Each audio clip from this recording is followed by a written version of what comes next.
Hello everybody, welcome to magnet brains Hindi medium channel. और मैं हूं अनीशा, आपकी अपनी इंग्लिश एजुकेटर। और आज मैं स्टार्ट करने वाली हूं क्लास 7 की यूपी बोर्ड की जो आपकी इंग्लिश बुक है, दैट इज़ रेनबो बुक, उसका chapter number 7 the responsible king.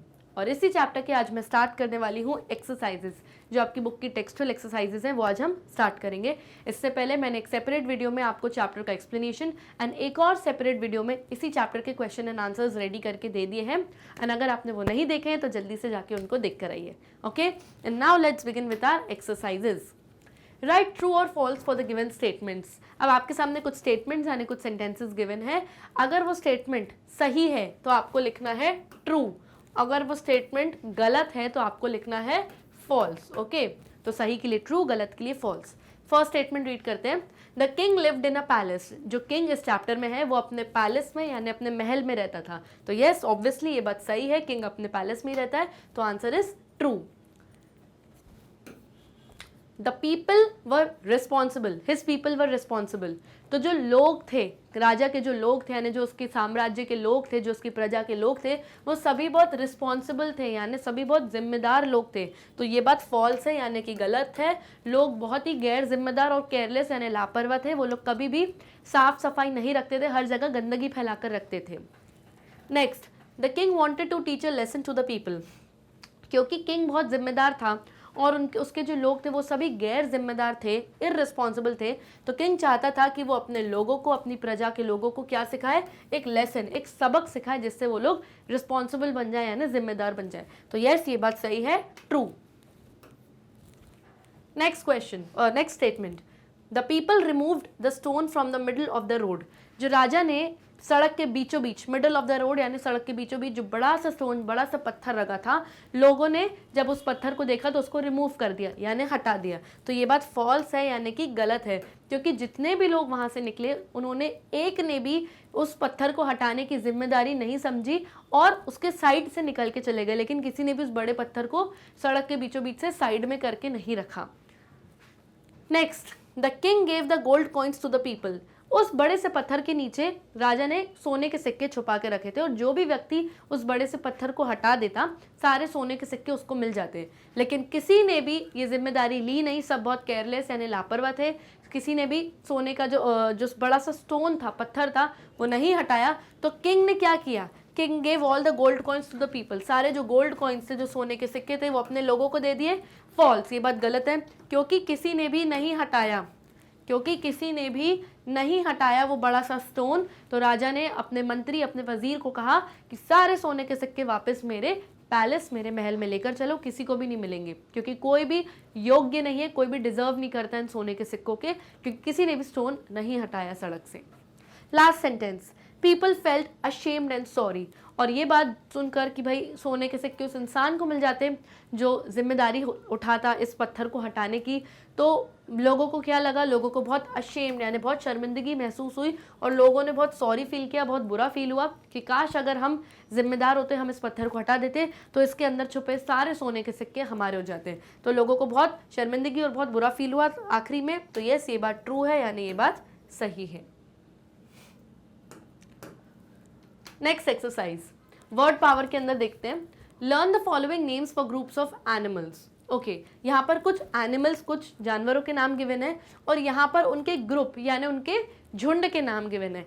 Her animal, for example अगर मैंने बोल दिया शीप, शीप यानी भेड़े, ओके, तो शीप एक अकेली शीप तो है, लेकिन जब बहुत सारी भेड़े होती हैं तो उनके झुंड को हम क्या बोलते हैं, फ्लॉक। तो शीप और बर्ड्स यानी भेड़ों और चिड़ियों की जो झुंड होता है उसको हम कलेक्टिवली साथ में मिला के क्या बोलते हैं, फ्लॉक। बीज यानी जो मधुमक्खियां होती हैं उनके झुंड को हम क्या बोलते हैं, swarm. Okay, ants and rabbits, चींटियों और खरगोशों का जो झुंड होता है उन्हें हम कहते हैं कॉलोनी। ऐसे कैसे बोलेंगे, जैसे अ कॉलोनी ऑफ एंट्स, ऐसे लिखते हैं इसको। Okay, a colony of ants यानी एंट्स की, चींटियों की एक कॉलोनी, चींटियों का एक झुंड, तो चींटियों के झुंड को हम कहते हैं कॉलोनी। फॉर एग्जाम्पल अब नेक्स्ट देखते हैं, एलिफेंट्स यानी जो हाथियों का झुंड होता है उसे हम कहते हैं हर्ड। तो इसको ऐसे लिखेंगे, अ हर्ड ऑफ एलिफेंट्स। इसको लिखने का तरीका ये होता है, ओके, यानी हाथियों का एक झुंड और उसके झुंड को हम क्या कहते हैं, heard. Okay, HERD। Next, Lions, यानी जो शेर होते हैं, बहुत सारे शेरों के झुंड को हम क्या कहते हैं, प्राइड, तो लिखेंगे a pride of Lions.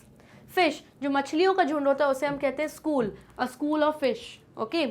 Dogs, जो डॉगीज होते हैं उनके झुंड को हम कहते हैं pack, a pack of dogs. इस तरीके से इसको लिखते हैं। तो ये सारे वो एनिमल्स हैं और इनके झुंड के जो नाम होते हैं ये उनके नाम है। तो आपको ये सारे लर्न करने हैं, याद करने हैं, ये डेफिनेटली काम आते हैं। कलेक्टिव नाउन्स, जो कलेक्टिव आपकी जो संज्ञा होती है उसको लिखने में ये सब काम आते हैं। तो इसको आपको लर्न करना है यानी याद रखना है। नेक्स्ट, लैंग्वेज प्रैक्टिस के अंदर एक्सरसाइज देखते हैं। Make sentences using the table. आपके सामने टेबल गिवन है, अब आपको सेंटेंस बनाने। कैसे करना है? सेंटेंस की शुरुआत होगी किस वर्ड से? द। जो सेंटेंस का दूसरा शब्द होगा द के बाद, या तो वो फर्स्ट होगा या सेकंड होगा या थर्ड होगा, अलग अलग सेंटेंसेस बनेंगे। फिर डे ऑफ द वीक यानी हफ्ते का एक दिन, मंथ ऑफ द ईयर यानी साल का एक महीना, और फिर वर्ड आएगा इज, और फिर आप कोई सा भी अगर डे ऑफ द वीक की बात हो रही है तो संडे, मंडे, सैटरडे लिखेंगे, और मंथ ऑफ द ईयर की बात हो रही है तो जनवरी, फरवरी, दिसंबर लिखेंगे। तो यहाँ टोटल कितने सेंटेंस बनेंगे? टोटल 6 सेंटेंस बनेंगे, यानी 3 sentence day of the week के लिए और 3 sentence month of the year के लिए। टोटल 6 सेंटेंसेस बनेंगे। पहला सेंटेंस क्या होगा? The first day of the week is. हफ्ते का पहला दिन कौन सा होता है? अब बहुत सारे लोग मुझे कहेंगे हफ्ते का पहला दिन होता है मंडे। यस, हफ्ते का पहला दिन मंडे होता है इंटरनेशनल स्टैंडर्ड के मुताबिक, लेकिन यूएस, कनाडा और जापान के मुताबिक अगर हम देखें तो हफ्ते का जो पहला वीक होता है वो होता है संडे, और मंडे हफ्ते का दूसरा वीक होता है। ओके, तो क्योंकि हम यूएस स्टैंडर्ड देखते हैं तो हम उसके हिसाब से चलेंगे। The first day of the week is Sunday, ये बन गया आपका पहला sentence. The second day of the week is Monday, ये बन गया आपका दूसरा सेंटेंस। द लास्ट यानी आखिरी डे ऑफ द वीक, हफ्ते का आखिरी दिन क्या होता है? सैटरडे, ये बन गया आपका तीसरा सेंटेंस। चौथा सेंटेंस देखते हैं अब इसके साथ। The first month of the year, पहला महीना साल का कौन सा होता है? Is January, fourth sentence. The second month of the year is February, दूसरा महीना साल का कौन सा होता है? फेब्रुअरी, ये बन गया आपका पांचवा sentence. The last month of the year, साल का जो आखिरी महीना होता है वो होता है दिसंबर, ये बन गया आपका 6th यानी छठा सेंटेंस। तो ये रहे आपके सारे वो 6 सेंटेंसेस जो अभी अभी मैंने आपको बताए। हमने सेंटेंसेस कहाँ से बनाए? इस टेबल की मदद से बनाए। ओके, जिनको इसका स्क्रीनशॉट लेना है, इसका आंसर्स का प्लीज ले सकते हैं। Okay, and with this we come to the end of this session. I hope आपको सारी बुक की टेक्सचुअल एक्सरसाइजेस अच्छे से समझ में आ गई होंगी। And do not forget to like, subscribe and share our YouTube channel. तब तक के लिए bye bye and take care.